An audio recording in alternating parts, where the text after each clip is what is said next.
Well, I guess it's official now. If there was any doubt, there isn't any longer. My New Year's resolution to go low profile and not get noticed officially now out the window. I mean, are you aware, Snurdly, of what I'm talking about? I simply proclaim the inevitability of, and you would think that God has spoken on this. Honestly, on the left, you would think God has spoken on this. There's an element, however, that everybody, at least that I've seen or heard, and we got sound bites galore on this, that everybody's leaving out in reporting my claim yesterday that gay marriage in America is inevitable. And what they're leaving out is rather crucial in terms of why I made the statement.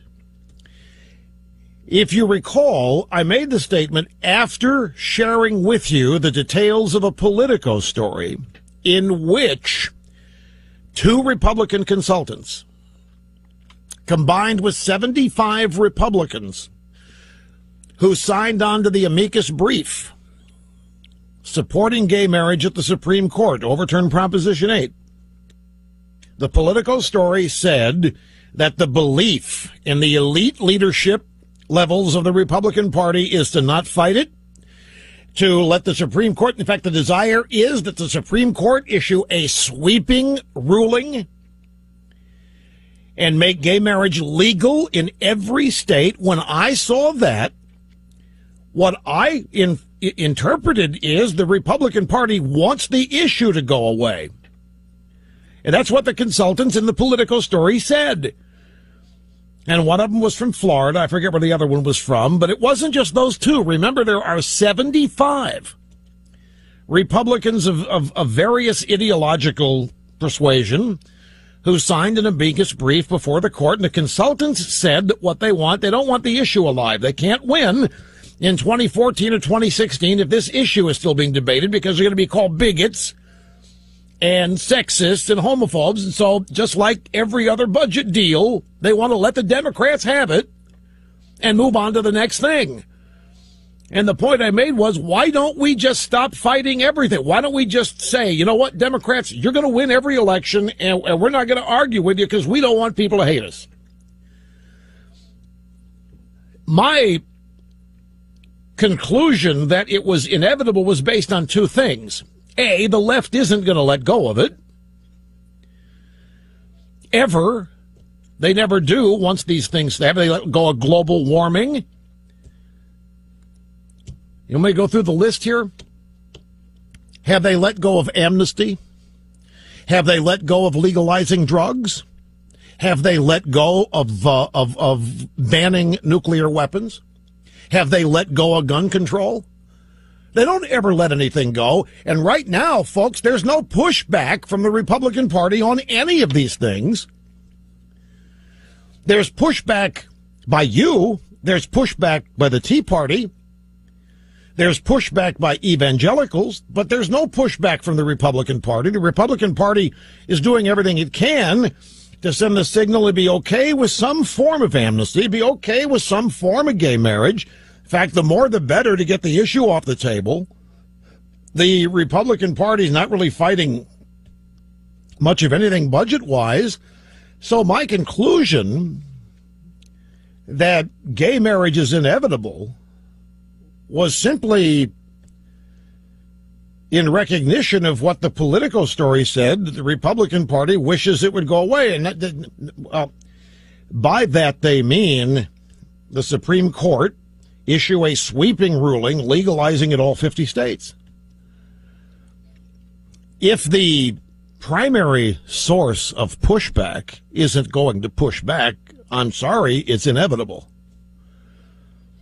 That element of what I said was left out of every report on this. And instead, what's fascinating, folks, is that every report treats my proclamation as though it comes from on high. Rush Limbaugh said gay marriage is inevitable. That means it's inevitable. Just because I said it. You want to hear some sound bites? Here we go. What we have first here is CNN. Starting point. This is a montage. Soledad O'Brien and John Berman reporting on my gay marriage announcement. Wasn't an announcement. It was political analysis.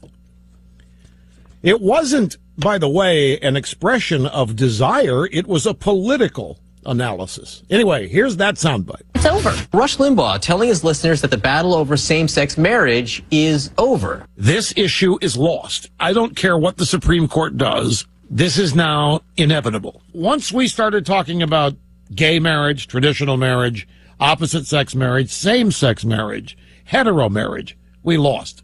It was over. It was just a matter of time. So the issue now goes behind closed doors, of course. Justices will spend the next 3 months drafting their legal opinions outside the public eye until their decision is ready, probably at the end of June. And it won't matter what it is if there's not going to be any pushback on it. And don't forget now, we had the Politico story yesterday. I'm going to keep drumming this out until people get it. Politico story featuring 2 Republican consultants who made it clear they hope the court, the best thing for the party would be the court massively make this stuff legal. So it'd be another element of criticism the Republicans think would be removed from the table. Oh, and there was also the fundraising angle. They actually think it would eliminate some fundraising opportunities for Democrats if the issue were to go away. And I hopefully made mincemeat of that argument yesterday as well. Anyway, here's the next soundbite. And by the way, one element here the soundbite they played to me, I want to build on this a little bit today, because I talked about the language here being lost. Once we conceded that the definition of marriage isn't marriage, that was just in terms of the time of folks. It is what it is. And once marriage isn't marriage, once it's hetero marriage, once it's opposite sex marriage, once you concede that marriage doesn't mean what it means, you have effectively lost the argument.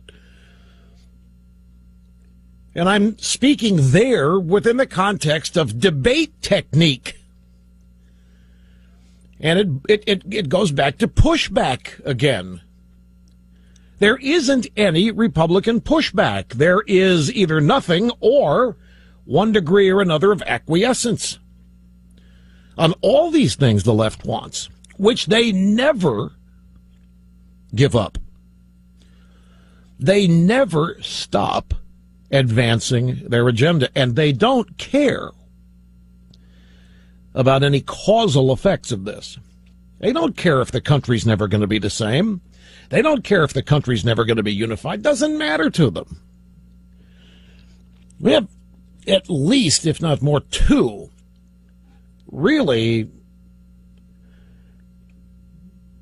factions in this country, and many more, but 2, and where there is no commonality, there isn't any ground for compromise. Anyway, here's Piers Morgan live last night, CNN. He's talking with just himself, which he does a lot. I want to play you an astonishing piece of tape, really. Yesterday we had Bill O'Reilly almost converting to gay marriage. Today, Rush Limbaugh joined in. Listen to this. This issue is lost. I don't care what the Supreme Court does. This is now inevitable. And it's inevitable because we lost the language on this. We lost the issue when we started allowing the word marriage to be bastardized and redefined by simply adding words to it. In terms of debate, that's not even arguable, folks. We allowed the definition of the word to change so that we could end up being called bigots. And all religions can be called bigoted. Christianity can be called bigoted. You realize, as this keeps going, one of the conclusions the left is going to make is that 2,000 years of Christianity has just been a lie, has just been bigoted. You realize what's at stake here and what is under assault, and there's no pushback. Piers Morgan Live. He did have a guest, Piers Morgan. He had former White House Green Jobs czar Van Jones in there. They played the tape that you just heard of me.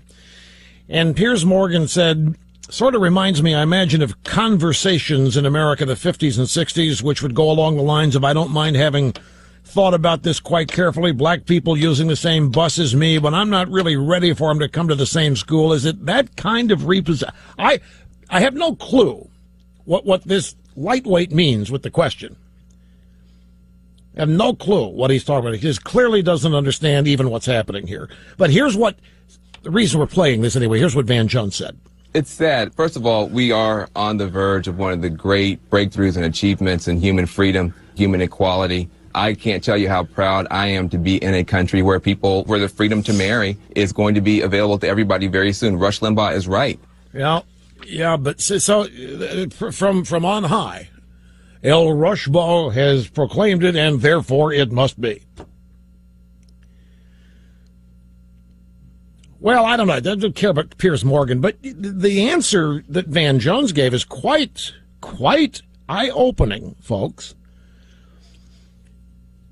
Having marriage redefined to include anybody now equals one of the great breakthroughs and achievements in human freedom, meaning gay people have been living in bondage when it comes to marriage, but now they're about to escape the shackles.